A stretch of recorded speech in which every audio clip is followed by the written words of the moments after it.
Salut à tous et bienvenue sur AliExpress pour le test de ce qui pourrait bien être le meilleur moniteur portable disponible sur le marché à l'heure actuelle, le Intel YTH 156KM dans sa version premium. Je vous rassure, pas besoin d'apprendre la référence par cœur, je vous mets le lien directement dans la description pour aller voir combien il coûte. C'est probablement le meilleur parce qu'il rassemble 3 technologies qui font plaisir aux yeux, la 4K, la technologie QLED et 600 nits de luminosité. Le tout réuni dans un écran qui pèse presque 3 fois rien, 730 grammes et mesure 1,1 cm d'épaisseur pour la partie la plus épaisse et seulement 6 mm pour la partie la plus fine. Autant vous dire que j'ai vraiment hâte de vous montrer ce que ça donne. Comme toujours, l'écran est livré avec une protection qui sert aussi de socle pour pouvoir le poser sur un bureau ou une surface plane de manière générale. Plusieurs ports sont disponibles pour pouvoir interfacer l'écran avec différents produits, consoles de jeux vidéo, ordinateur portable, box TV, etc. Ici, vous avez du micro HDMI, là vous avez le port USB-C d'alimentation électrique, et là vous avez le port USB-C de transfert de données. De l'autre côté, vous avez les différents boutons de réglage, vous avez bien sûr l'allumage, les boutons de réglage des différents paramètres de l'écran, un autre port USB-C que vous pouvez utiliser pour brancher un ordinateur par exemple compatible USB-C 3.1 s'il gère le protocole Power Delivery pour l'alimentation électrique, et ici vous avez une sortie casque. Et enfin sur la partie inférieure, vous avez deux enceintes qui équivalent à 2 watts. À l'intérieur du package, vous allez retrouver une partie des câbles nécessaires. Vous avez deux ports USB-C vers USB-C vers USB-C. Vous avez ici un HDMI vers micro HDMI qui est bienvenu aussi, tout simplement parce que j'en ai pas. Par contre, on n'a pas de système d'alimentation électrique qui est fourni malheureusement. Donc du coup, moi je vais utiliser une prise que je teste en ce moment de chez Baseus qui peut envoyer du 100 watts, sachant que l'écran en lui-même consomme en règle générale entre 30 et 45 watts, fonction de ce que vous allez lui demander, fonction de ce que vous allez raccorder. Première chose que je vais faire, c'est raccorder l'écran à mon ordinateur via le port HDMI, tout simplement parce que mon ordinateur ne gère pas le USB-C 3.1 malheureusement. Et voilà, c'est fait. Et premier truc cool, alors que ce soit pour les utilisateurs de Windows ou de macOS, il n'y a rien à faire, aucun paramétrage. Dès lors que vous branchez le câble, vous avez immédiatement le reflet de votre écran qui apparaît sur l'écran de Intel. Alors là, en mode duplication, c'est ce qui est de base sur Windows, mais vous allez pouvoir étendre l'affichage si jamais vous le souhaitez. Et bon, moi ce qui m'a intéressé, c'est surtout de pouvoir passer en 4K. Donc là, vous avez l'écran de mon ordinateur portable. Ici, vous avez l'écran Intel. Hop, donc je vais activer cet écran-là et je vais pouvoir régler la définition ici. Ok, nickel. Alors là, je me suis fait une fausse joie. Pendant un instant, j'ai cru qu'il y avait une dalle Samsung derrière, mais non, c'est le profil de couleur que j'avais utilisé pour mon écran personnel, le Samsung G5 34 pouces. Allez, première chose que je voulais faire, évidemment, c'est vous montrer la qualité de l'image, tout en gardant en tête que ma caméra ne peut pas vous montrer réellement ce que je vois avec mes yeux. Là, ça ressort quand même bien, notamment en matière de luminosité. Il faut bien avouer que cet écran claque plutôt pas mal avec ses 500 candela par mètre carré, 600 nits. On a une très belle colorimétrie derrière. C'est propre, c'est beau. C'est un écran qui pour moi est probablement utilisable pour faire du montage vidéo, pour faire de la retouche photo avec une bonne précision dans la colorimétrie. Il gère 100% du spectre RGB d'après le constructeur, ce qui est plutôt rassurant, contraste de 1000 pour 1, bref, il a ce qu'il faut réellement pour se faire plaisir. Petit regret malheureusement, en tout cas sur mon ordinateur, il faut que je vérifie si c'est le cas sur tous mes périphériques, la fréquence de 60 Hz n'est atteignable qu'en Full HD. Lorsque vous passez en 4K, la fréquence d'affichage tombe à 30 Hz, ce qui est correct pour les films, mais ça se ressent, notamment par exemple dans la fluidité du curseur de la souris. Si vous avez le sentiment de légère saccade, c'est à cause du 30 Hz. En 60 Hz, c'est totalement fluide. Par acquis de conscience, j'ai branché mon ordinateur de gaming dessus et j'obtiens le même résultat. Allez, me voilà sur Counter-Strike et je vous confirme ce dont vous vous doutiez. En 30 Hz, malheureusement, c'est pas jouable. Enfin, c'est extrêmement difficilement jouable. Faut monter à 60 Hz, donc en Full HD, pour avoir quelque chose, on va dire, de faisable. Normalement, à CSGO, ça va, je touche ma bille. Et là, malheureusement, ça fait léger. Donc il va falloir tomber d'un rapport. La 4K est pas faite pour le jeu vidéo sur cet écran-là, ça c'est quasi certain. Même si l'image est vraiment belle, hein. L'image elle est franchement superbe. Mais là voilà, je suis une cible, c'est pas possible. Par contre, si vous voulez vous diffuser un petit film encodé en 4K, là vous êtes bien. Et c'est vrai que l'écran est totalement taillé pour ça. Il n'est pas taillé en fait pour la réactivité. Il est taillé parfaitement pour des films qui eux-mêmes sont enregistrés, alors je sais plus c'est en combien d'images par seconde, 24, 29 images par seconde. Là ça marche nickel. Histoire de pas mourir bête, on est sur du 24 images par seconde. À l'intérieur de l'écran, vous allez bien sûr trouver un système d'exploitation maison qui est accessible via la petite molette qui se trouve juste ici en appuyant dessus. Donc vous avez les réglages classiques de la luminosité, contraste, mode image. Alors vous avez des pré-réglages qui sont effectuer fonction de vos besoins. Vous pouvez mettre éventuellement un mode FPS pour la partie texte, voilà, mode jeu vidéo, mais qui ne change pas grand chose sur la fréquence d'affichage malheureusement, ça change plus sur l'image elle-même, le DCR, la précision de l'image. Je vais remettre, hop, je vais enlever le mode jeu. Bon, la partie aspect de l'image, moi je trouve pas ça particulièrement utile, donc on va pas s'attarder dessus. Ici, vous avez les températures de couleurs que vous allez pouvoir personnaliser, mais moi de base, je trouve que c'est tout simplement bien réglé, ils ont bien fait leur boulot.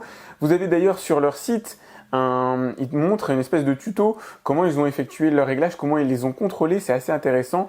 Allez faire un petit tour, vous allez pouvoir régler la langue évidemment, voilà, timer, transparence. Hop, je recule. L'extinction automatique, la HDR. Alors la HDR, qui visiblement n'est pas activée sous Windows, donc je l'ai mis en mode automatique. Mais lorsqu'on l'active, effectivement, l'écran devient brillant. Alors un peu trop brillant pour l'utilisation sous YouTube, mais on sent la puissance qu'il peut y avoir derrière en matière de luminosité. C'est vrai que ça fait plaisir. Et puis vous allez trouver aussi d'autres réglages comme l'entrée. Là, automatiquement, il est géré, il est parti sur l'entrée HDMI. Je reviens sur le menu, l'émission de lumière bleue éventuellement, vous allez pouvoir paramétrer ça, le volume du son de base ou pourquoi pas l'interfaçage avec une carte de chez ATI, AMD.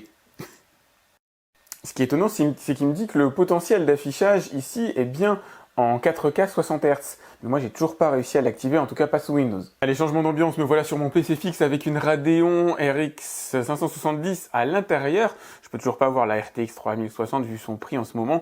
Et ça y est, j'obtiens bien le 60 Hz en 4K.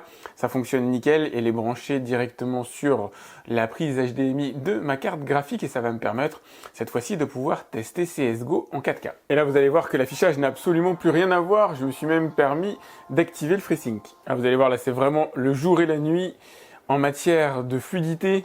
Alors, on a bien le 60 Hz sur l'écran, ça se voit immédiatement. C'est pas du tout la même réactivité qu'avant. Le fait d'utiliser un GPU et non un GPU intégré comme on peut l'avoir à l'intérieur d'un processeur essentiellement sur les ordinateurs portables, ça change tout, ça change vraiment la vie. Hop, quoique j'avais des cartes graphiques, j'ai eu quelques soucis pour activer ma carte graph à l'intérieur de mon ordinateur portable, j'ai quand même une MX 150 qui aurait dû faire l'affaire. Mais bon là c'est sûr, branché sur une RX 570, on n'a pas du tout le même résultat. Bon, désolé, c'est un peu moche de faire ça. C'était juste pour vous montrer la fluidité du truc. Donc vous pouvez parfaitement jouer aux jeux vidéo sur ordinateur avec cet écran en 4K 60 Hz. Et pour varier les plaisirs, c'est parti pour le test de la Nintendo Switch, cette fois-ci branchée en USB-C. Bon, il a fallu 5 secondes pour que l'image s'affiche sur l'écran. Allez, bienvenue sur Monster Hunter. Alors moi je suis pas du tout un expert, hein. J'ai mon expert qui est en train de jouer en ce moment à ma place. D'ailleurs ça me permettra de te poser au moins une petite question à ce niveau-là. Donc ça a l'air impeccable. Ce qu'on voit par rapport aux précédentes générations d'écran, c'est la luminosité, qui a rien à voir. Franchement, c'est bien. On sent que derrière, il y a un vrai travail qui a été fait. On sent qu'on est sur un écran QLED. Je vous montrerai ce que ça donne d'ailleurs si vous vous posez la question. En termes de réactivité, toi, tu as senti quelque chose en particulier? Ça va, c'est réactif? Non, ça va, c'est super réactif. Donc dès que tu appuies sur un bouton de la manette, c'est une répercussion immédiate? Ouais. Ok, cool. Bon, bah, c'est exactement ce que je voulais savoir avec la Switch. Il manque un peu, je dois dire, et qui aurait pu être sympa, c'est ajouter un port USB directement sur l'écran pour pouvoir alimenter un périphérique. Alors brancher un disque dur, mais bon, comme il n'y a pas d'OS, ça sert à rien. Mais au moins alimenter un périphérique, comme par exemple ici la Mi TV Stick, voire même un port HDMI classique, ce qui m'aurait évité d'acheter un adaptateur. Et une fois que vous avez la connectique qui va bien, si vous souhaitez brancher une Chromecast, une Mi TV Stick, une Fire Stick, ou que vous voulez le brancher à votre box TV, là je l'ai branché à ma Orange Box directement avec le câble HDMI classique, vous pouvez transformer l'écran en écran de télé.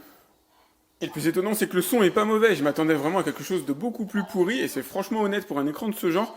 C'est même un des meilleurs sons que j'ai vu, enfin que j'ai entendu plutôt, par rapport à, on va dire, aux précédentes générations. Il y a quand même de l'amélioration. Je vais vous faire écouter un peu, même si c'est pas le meilleur programme. Comme Chanel, ils sont sympas. Peut-être, mais là, j'ai juste besoin d'être seule. Bon, en tout cas, tu sais que je suis pas loin. Ça a le mérite d'être propre. Il n'y a pas de profondeur, mais c'est propre. Pour être exempt de défauts, ou plutôt de manque d'ailleurs, plus que de défauts, on peut dire que cet écran, c'est vraiment une sacrée tuerie à plus d'un niveau. Premier niveau, évidemment, la 4K à 60 Hz, vous l'avez vu, contrôlée directement sur mon ordinateur fixe, là où mon ordinateur portable n'est tout simplement pas en mesure de gérer la 4K À 60 Hz, on a un écran qui remplit ses promesses et vous donne du jeu vidéo fluide. 60 Hz, ok, on n'est pas dans du niveau de hardcore gaming, évidemment, on n'est pas sur un écran de gamer de manière générale, mais c'est suffisant pour jouer quand même relativement confortablement. C'est extrêmement logique dans ce genre d'écran parce que c'est un film extrêmement fin de nanocristaux qui va révéler les couleurs plutôt, qui va accroître la luminosité, qui ne consomme pas d'électricité et qui fait clairement sens ici. L'image est belle, super lumineuse, je vous mets au défi de trouver un écran portable plus lumineux que celui-là. La colorimétrie est pour moi bien calibrée. Que ce soit dans les jeux vidéo, les films ou en complément d'un ordinateur portable, pour moi la meilleure illustration ça reste quand même les films et les jeux vidéo parce que vous avez ces pics de luminosité qui font plaisir et que vous ressentez immédiatement. Mais il y a quand même quelques manques dans cet écran, à commencer par l'alimentation électrique. Je sais pas pourquoi ils l'ont pas prévu à l'intérieur du package. Alors en ce qui me concerne, comme j'ai le matos à la maison, c'est pas un souci, mais ça fait une dépense supplémentaire. Au niveau des ports, j'aurais aimé avoir une prise USB classique, j'aurais aussi aimé avoir du HDMI conventionnel à la place du micro HDMI pour une plus grande compatibilité, pour éviter d'avoir à acheter un adaptateur, même s'il y a quand même pas mal de câbles qui sont fournis à l'intérieur du package, et ça c'est cool. Pour pousser le vice un peu plus loin, le top aurait été d'avoir Android intégré à l'intérieur, voire même une batterie déjà présente à l'intérieur de l'écran, mais bon, je pense qu'on n'aurait pas été dans les mêmes sphères de prix. Et finalement, l'écran se concentre sur ce qu'il fait bien, c'est-à-dire afficher une belle image, et moi il m'a clairement convaincu. Je vous ai mis le lien directement dans la description comme d'habitude pour aller voir combien il coûte. En attendant, pensez à liker cette vidéo, c'est important pour moi. N'hésitez pas à vous abonner à ma chaîne, à me laisser un message, un commentaire si vous avez des questions concernant l'écran. Je réponds à tous mes abonnés, et moi je vous dis à très vite pour une nouvelle vidéo sur AliExpress. Salut!